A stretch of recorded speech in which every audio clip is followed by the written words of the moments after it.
Only one domestic animal from the New World sets foot in Europe: the turkey. Turkey and a few vegetables enhance the European diet, but otherwise, their life is relatively unchanged. So why was the Columbian Exchange so one-sided? Why did it go primarily in one direction from Europe to America? With the exception of things like potatoes and potato blight, why was Europe not overtaken by American plants and animals? It's difficult to say why something did not happen, but you have to remember that the ecological invasion was a cooperative enterprise, disease and plants and animals working together. And Europe remained densely populated. It didn't have diseases depopulate its people. And so you didn't have niches open up for livestock to graze and then weeds to take over the areas that livestock had overgrazed and trampled. So without that critical part, it worked in one direction primarily.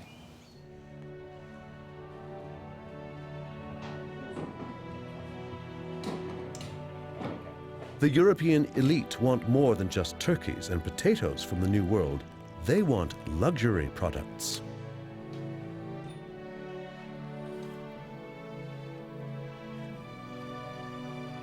Sugar and tobacco meet the requirements of the upper class.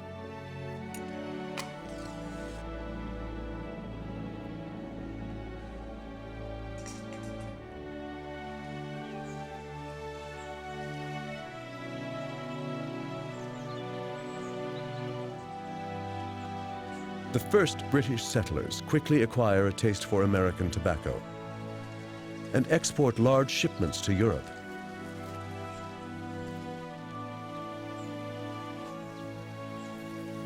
To satisfy such high demand, settlers build immense plantations.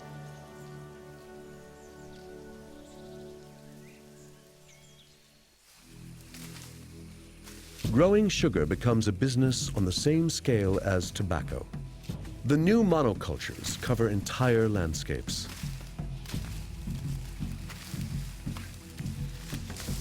For this sole purpose, some 10 million Africans are transported to America, enslaved to cultivate luxury items for Americans and Europeans. Because of the rapid depopulation of the Americas owing to disease, Europeans faced a shortage of labor in their effort to exploit the resources of the New World, particularly to exploit the soil. So the Europeans, first the Portuguese and then the Dutch and then eventually the English, imported slaves from West Africa to cultivate sugar in the Caribbean and Brazil, tobacco in Virginia, rice in South Carolina, and by the 19th century in mainland North America, cotton. It's no exaggeration to say that these cash commodities produced by slave labor were essential to the export economies of the Americas.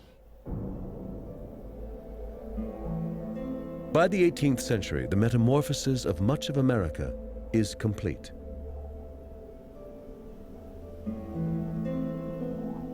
New Spain and New England are fully established. Nature has been transformed and is in the hands of man.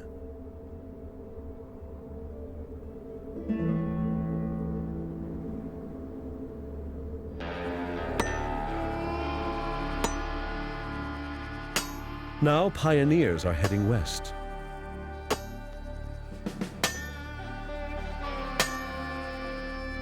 There is still empty land in that direction.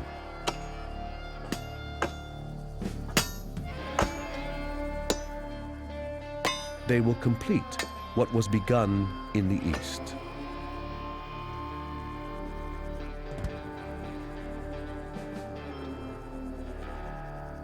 In the creation of the New World, perhaps 90% of the Native American people died. The people who took their place came from all over Europe as conquistadors, settlers, explorers, and colonists.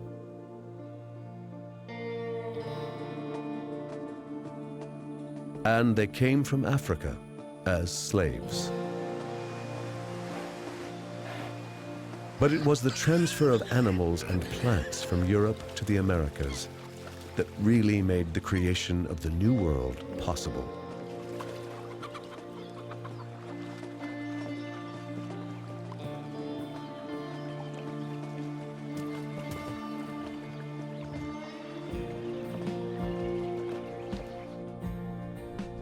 In today's chrome and steel cities, we sometimes seem so cut off from nature that it may be difficult to believe the Columbian Exchange ever happened.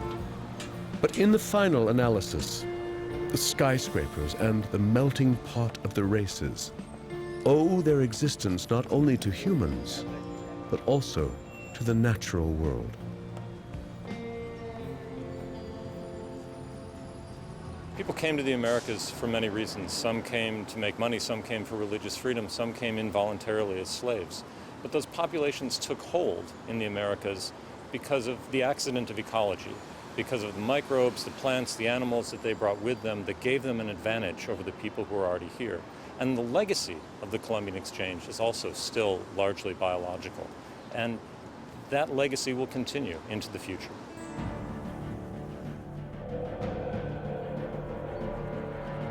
It all began 500 years ago.